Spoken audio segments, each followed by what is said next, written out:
पक्की बात है कभी आजमा लेना, किसी को कोई तन का रोग हो, अपने नित्य नियम के अलावा सुखमणि साहिब जी की वाणी का पाठ शुरू कर दो।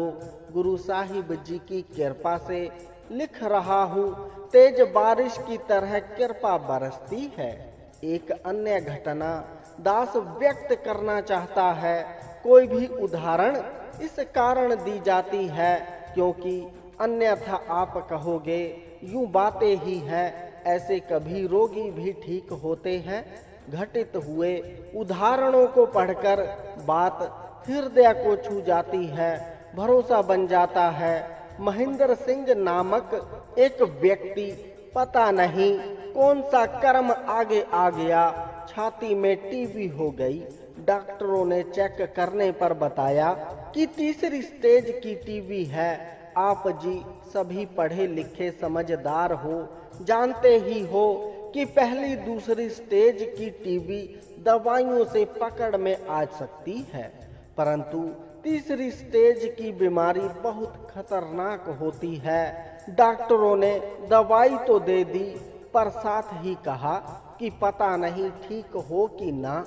साथ ही यह हिदायत भी दी कि कहीं आना जाना हो या कोई काम करना हो, मुंह पर कपड़ा बांध कर रखना है, अन्यथा तेरी हवा के साथ किसी अन्य को भी यह रोग हो जाने का डर है। यह महेंद्र सिंह जी, बाबा ईश्वर सिंह जी राड़ा साहिब वालों का संगी था। जब इसने अपना दुख उन्हें बताया तो वह कहने लगे, इतना उदास क्यों हो गया है, दिल मत छोड़। एक पाठ सुखमणि साहिब जी का सुबह, एक पाठ सुखमणि साहिब जी का सायंकाल को बंगला साहिब गुरुद्वारे बैठकर करना है। जहाँ संगतें चरण धोती हैं वहाँ सेवा कर, जूतों की सेवा कर, झाड़ू की सेवा कर। साथ कुछ अन्य प्रतिबंध लगाए कि किसी के घर मत जाना। वहाँ गुरुद्वारे ही केवल एक प्रसादा आधार के लिए खाना है। यहाँ दास एक बात स्पष्ट कर दे कि सद्पुरुष अपने अपने ढंग अनुसार दवाई देते हैं, युक्ति देते हैं। 13 दिन इस तरह महापुरुषों की बताई युक्ति अनुसार उसने सुखमणि साहिब जी की वाणी पढ़ी। जब 14वें दिन दोबारा डॉक्टरों के पास जाकर चेक करवाया गया, दोबारा एक्सरा करवा कर देखा गया, तो डॉक्टर देखकर चकित हो गए। उस नए एक्सरे में छाती पर एक भी दाग टीबी का नहीं आया। यहाँ दास एक विनती कर दे कि दवाई नहीं छोड़नी। कई शरीर कह देते हैं कि सुखमणि साहिब जी का सहारा लेना है, फिर दवाई की क्या आवश्यकता है। किसी शरीर को रोग है, दवाई भी खानी है, पर सहारा दवाई का नहीं वाणी का देखना है, क्योंकि यदि दवाई नहीं खाओगे फिर संसारिक मर्यादा गलत हो जाएगी। हमारा भरोसा यहाँ यह कायम हो कि दवाई असर तो ही करेगी यदि सुखमणि साहिब जी की वाणी की ताकत भी इसमें शामिल होगी। अन्यथा आप कई बार नोट कर लो, वही दवाई किसी शरीर पर अपना असर करती है, वह ठीक हो जाता है, पर किसी को उसी दवाई से कोई फर्क नहीं पड़ता। बात तो विश्वास की है।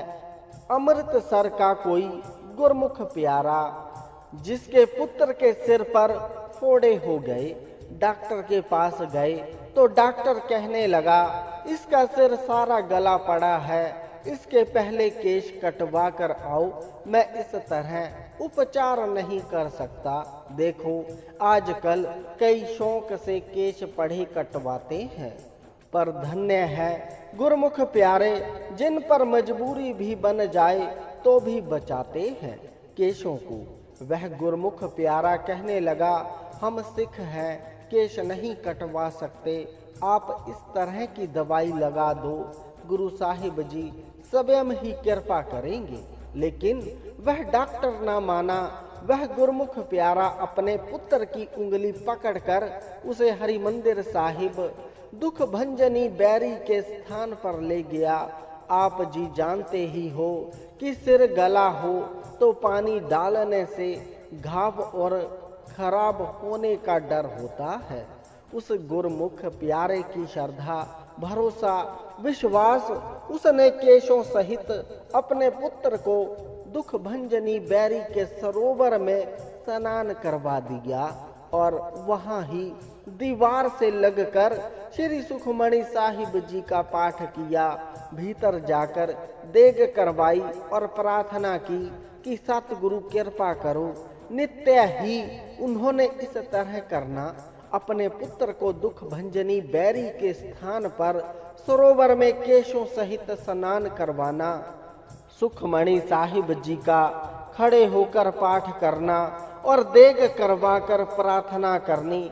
7वें दिन ही कृपा हो गई, सिर शुष्क होना शुरू हो गया और 13वें दिन बिल्कुल निर्मल खोपड़ी, एक फोड़ा भी नहीं सिर में रहा। यह तो वर्तमान समय की बातें हैं। कितनी बड़ी ऐतिहासिक साखी भी इस बात से संकलित है कि सुखमणि साहिब जी की वाणी तन के रोग ठीक करती है।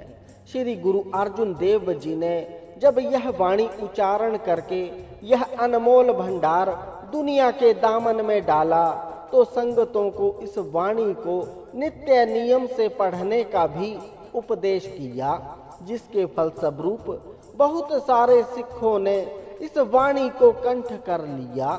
जब गुरु अर्जुन देव जी गुरु गद्दी पर विराजमान थे तब मुसलमान बादशाह जहांगीर का शासन था और जहांगीर का एक विशेष अहलकार था जिसका नाम था वजीर खां।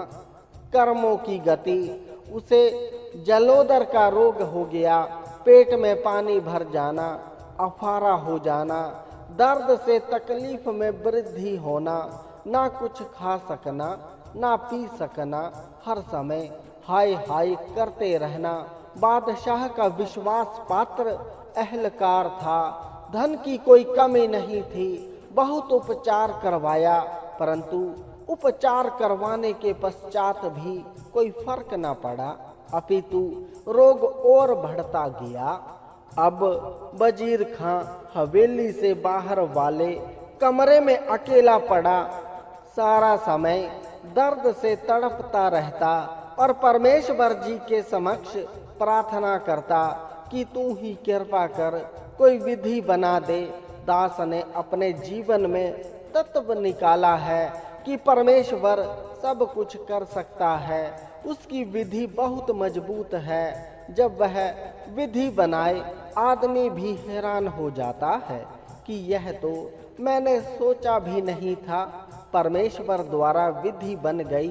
एक सिख भाई भागू रोज वजीर खां की हवेली के आगे से सुखमणि साहिब जी का पाठ उच्च स्वर में बोलकर करता हुआ निकलता था। भाई भागू बाजार में से वाणी उच्च स्वर में पढ़ता हुआ निकलता था। इसका अभिप्राय कि वह अभ्यासी सिख होगा और उसने शर्म भी उतारी होगी। वजीर खां ने एक दिन नोट किया कि कोई सिख कुछ बोलते हुए गुजरता है और जितनी देर तक उसकी आवाज मेरे कानों में पड़ती रहती है मुझे पीड़ा से आराम महसूस होता है। जब वजीर खां ने 3-4 दिन निरंतर ऐसा ही महसूस किया कि कोई सिख रोज सुबह कोई कलाम जैसा पढ़ता गुजरता है तो उस समय मुझे दर्द नहीं होता, बड़ा चकित हुआ। एक दिन साहस करके उस सिख को आवाज देकर भीतर बुला लिया और पूछा, खुदा के नेक बंदे, यह तू क्या पढ़ता है जिसे सुनने से मेरी तकलीफ दूर हो जाती है? यह आवाज जब मेरे कानों में पड़ती है तो मुझे बहुत राहत मिलती है, लेकिन जब यह आवाज आनी बंद हो जाती है तो फिर पीड़ा शुरू हो जाती है। हे सिख, यह तू कौन से कलाम पढ़ता है?